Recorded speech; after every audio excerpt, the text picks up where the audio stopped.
Erev Shabbat Shalom à tous, Shabbat Kodesh, Shabbat Parashat Pekoudé, dernière parasha du Sefer Shemot. Alors, Bezrat Hashem, que les paroles de Torah qu'on va dire ensemble aujourd'hui soient les Ilui Nishmatam pour l'élévation de l'âme de toutes les personnes dont les noms sont rappelés dans le texte sous cette vidéo, tous les soldats qui sont tombés, toutes les personnes qui ont été assassinées, chez Hashem Ikom Damam. Velavdi Ben Ametim Achim Shakadosh Baruch Hu Ishlar Refoua Shlema, la bonne santé à tous les malades du clan d'Israël, tous les soldats blessés. On souhaite à tous une achlama meira, un prompt rétablissement.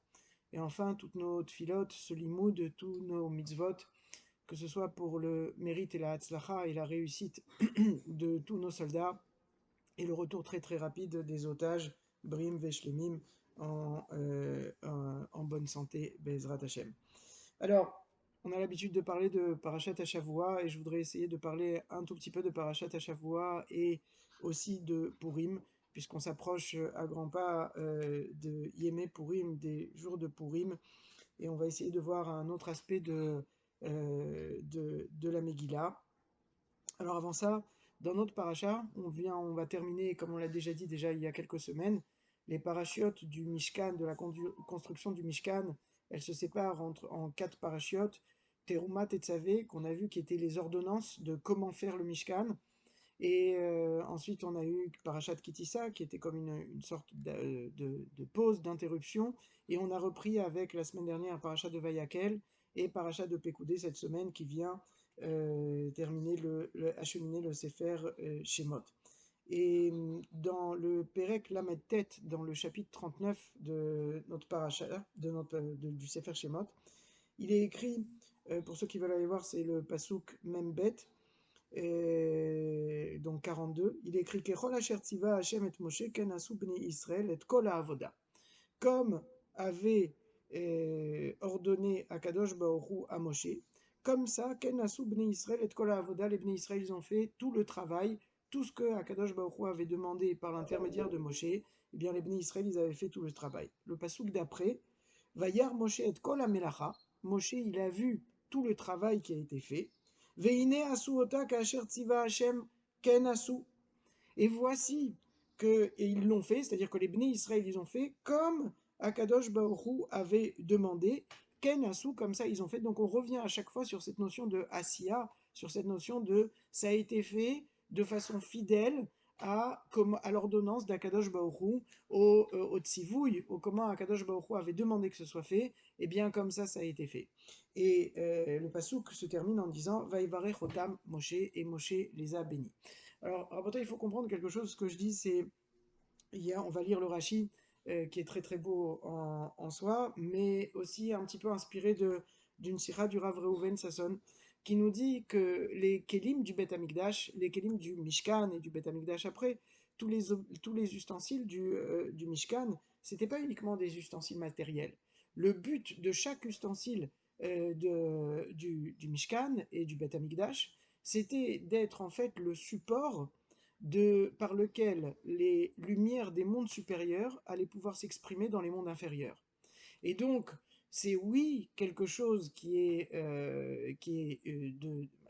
au niveau d'un miracle, de pouvoir dire que j'ai réussi à faire, ou les Bnei Israël ont réussi à faire de leurs mains, c'est-à-dire avec un acte matériel, ils ont réussi à faire de façon fidèle et authentique exactement ce que leur a demandé Akadosh Baruch Hu, de telle sorte que, une fois que, comme il est écrit ici, Veine vayar Moshe et kol hamelacha, veine asu ota kaasher tziva Hashem ken asu, qu'il a vu que le travail avait été fini, avait été complété, et ils ont fait ça de façon fidèle, eh bien on voyait dans chacun des ustensiles du Mishkan, on voyait qu'il pouvait maintenant remplir son rôle, c'est-à-dire qu'on voyait qu'il venait refléter et être le vecteur de la lumière des mondes supérieurs dans les mondes inférieurs. Et ça, c'est quelque chose qui est extraordinaire. Ça veut dire que par l'intermédiaire d'une Asiya, et si vous faites attention, tout au long des parachutes de Vayakel et Pekoudé, on retrouve énormément le mot la asot, ken asu, asu et amelacha, ken asu, etc., etc. On retrouve énormément de fois le verbe faire. Et la Asiya, on sait que le monde de la Asiya, qui est le monde des quatre mondes, Atzilut, Bria, Yetzira, Asiya, c'est le monde le plus bas, le monde dans lequel nous, c'est le monde de l'action, et bien que ce monde-là soit le plus éloigné du monde de la Hatzilut, qui est le monde d'Akadosh Baruch Hu, Milachon Etzlo, d'accord?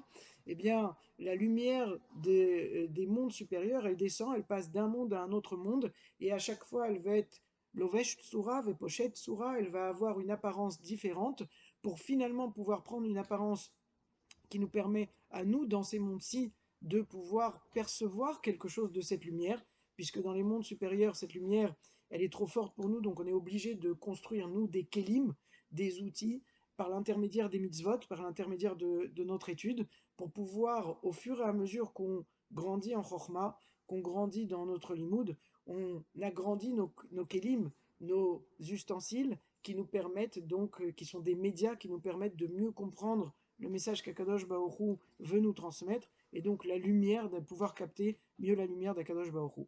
Le Mishkan, quand ils ont fait le Mishkan, et c'est ce qui est marqué ici, quand il y a marqué qu'ils ont tout fait, d'accord? Ça nous rappelle la phrase qu'il y avait écrite dans Parashat de Teruma, où il y avait écrit Ve'asu li migdash ve'shachanti betocham. Et ils me feront un migdash, de la shon Asiya, d'accord? C'est le même langage qui est employé, que le langage qui est employé ici, Vayar Moshe et kol ha-melacha ve'ine asu ota ka'asher tziva Hashem ken asu, donc c'est répété 2 fois. Cette notion de Asiya là, c'est une notion qui est en fait liée à la notion de la lumière. Quand on arrive à faire la Asiya de cette façon-là, c'est-à-dire de exactement comment Akadosh Baruch Hu l'a demandé, et bien à ce moment-là, on est capable de créer dans les mondes inférieurs, dans le monde de la Asiya, les kelim, les ustensiles qui nous permettent donc d'être le vecteur, d'être le réceptacle d'abord, et ensuite le vecteur, et de transmettre la lumière des mondes supérieurs vers les mondes inférieurs. Et à ce moment-là, la réflexion, le réflexe de Moshe, comme nous dit le Passouk. Donc le Passouk nous dit, je répète, Vayar Moshe et kol ha-melacha veine asu ota ka'asher tziva Hashem ken asu, vayvarech otam Moshe. À ce moment-là, Moshe les a bénis. Et Rashi nous dit, vayvarech otam Moshe. Qu'est-ce qu'il leur a dit, Moshe? C'est quoi la bracha qu'il leur a faite? C'est quoi la définition de la bénédiction qu'a faite Moshe au Bnei Israël? Amar Lahem, il leur a dit, Yehi Ratzon, que ce soit la volonté d'Akadosh Baruch Hu, Shetishre Shrina Bemaase Yedechem, que ce soit la volonté d'Akadosh Baruch Hu, que tout le temps, la Shetishre Shrina, que la présence divine, que on va dire la Shrina, c'est la présence divine, eh bien, réside, Shetishre Shrina, que la présence divine réside dans Bemaase Yedechem, dans les actes de vos mains. Et ça, Rabotai, c'est la plus belle bracha que Moshe a faite à ce moment-là au Bnei Israël, et c'est la plus belle bracha qu'on puisse souhaiter à quelqu'un qu'on aime. C'est que à chaque fois qu'il est en train de faire quelque chose, il sent que ce qu'il est en train de faire, il a l'approbation d'Akadosh Baruch Hu, il sait que c'est la bonne chose à faire. Il se remplit à ce moment-là d'une joie qui est difficile à exprimer, qu'on a tous ressenti quand on fait quelque chose de bon. En général, c'est quand on fait des mitzvot, qu'on va aider quelqu'un des mitzvot qui sont liés au gmilut rasadim, des mitzvot de netina, où on va donner, d'accord, quand on va donner nous, eh bien quand on donne, on est dans une sensation de je suis en train de faire quelque chose pour aider mon prochain, eh bien en général, je suis rempli à ce moment-là d'une joie, d'une simcha et d'une lumière, en fait. Parce qu'en fait, je viens à Kadosh Baruch Hu par mon intermédiaire, je suis un chaliar, par l'intermédiaire de ma personne, il vient aider cette personne qui a besoin à ce moment-là d'une aide, et Akadosh Baruch Hu, il me met comme choutaf, comme partenaire, pour justement pouvoir donner à cette personne-là, pouvoir faire du bien à cette personne-là. Et ça, je suis en train de voir dans mes actes à moi la présence de la Shrina, c'est-à-dire que Akadosh Baruch Hu, il me tient main dans la main, il me guide à ce moment-là. Et ça, c'est la plus belle bracha qu'on puisse souhaiter. Et comme nous dit ici le Shaïl Amora, qui est un pérouche, qui est ramené ici sur Rashi, il nous dit, qu'est-ce que ça veut dire Yiratzon shetishre shrina bemaase yedechem? C'était ça tout le but des Bnei Israël quand ils ont fait le Mishkan depuis le début. C'est-à-dire là, on est à la fin des 4 parachiotes qui ont parlé du Mishkan. Dans la paracha de Teruma, qui est la première paracha, Akadosh Baruch Hu, il a donné le ton. Il a dit Ve'asuli mikdash ve'shachanti betocham. Le but, c'est qu'au bout du compte, c'est que dans la Asiya, dans vos actes, eh bien, quand vous êtes en train de faire des actes qui vont être avec des choses matérielles, du bois, de l'or, des différents matériaux, des plus nobles aux moins nobles, eh bien, vous allez prendre tous ces matériaux. Ce ne sont pas juste des œuvres d'art que vous allez faire et des beaux on va dire des beaux ustensiles qui vont être avec un design extraordinaire, etc., etc. C'est beaucoup plus que ça. C'est que comme ils vont être faits de façon fidèle à comment je l'ai demandé, à comment j'ai demandé, moi, à Kadosh Baruch Hu, et bien à ce moment-là, ces ustensiles-là, ils vont prendre toute une autre dimension. Ils vont prendre une dimension d'être des vecteurs du Or En-Sof, de la lumière qui est infinie et qui va pouvoir se propager dans les mondes inférieurs. Et c'est ce qu'il nous dit ici, le Shaïn Amora, chez Zeaya Mevukasham, chez Beni Israël, Beasiat Amishkan, chez Ye, Veshachanti Betocham.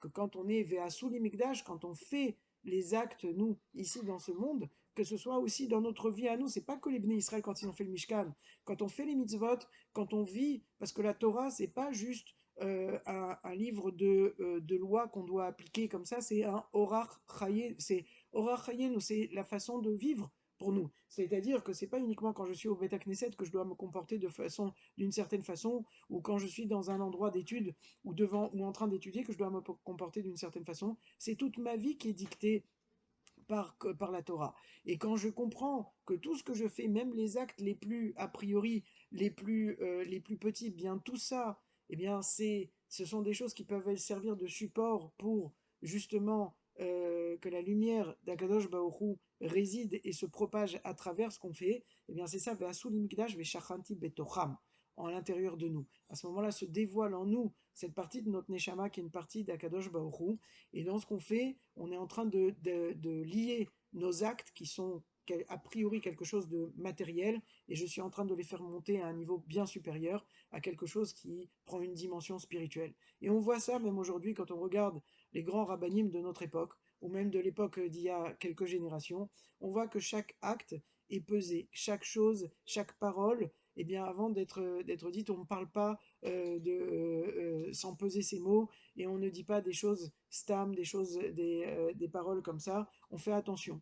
On fait attention à ce qu'on dit, on fait attention à comment on se comporte, etc., etc. Puisque plus une personne elle va monter en chorma et en étude de la Torah, plus elle va se rendre compte que dans tous ses actes, ça peut être une réunion, justement, une opportunité de réunir mes actes, moi, avec la présence d'Akadosh Baruch Hu, et c'est ça la bracha rabotai. C'est ça quand la Torah nous dit Vaïvarech Otam, que Moshe les a bénis, la bracha qu'il leur a donnée, c'est chez Tishrei Shrina Bemaase Yedechem. Je vais m'arrêter là pour pas que la dracha elle soit trop longue. Et pour ceux qui ont la patience, on va faire une deuxième dracha Be'ezrat Hashem sur Purim. En attendant, je vous souhaite un excellent Shabbat, Shabbat Shalom Vorach et des Psorot Tovot pour tout le Ham Israël.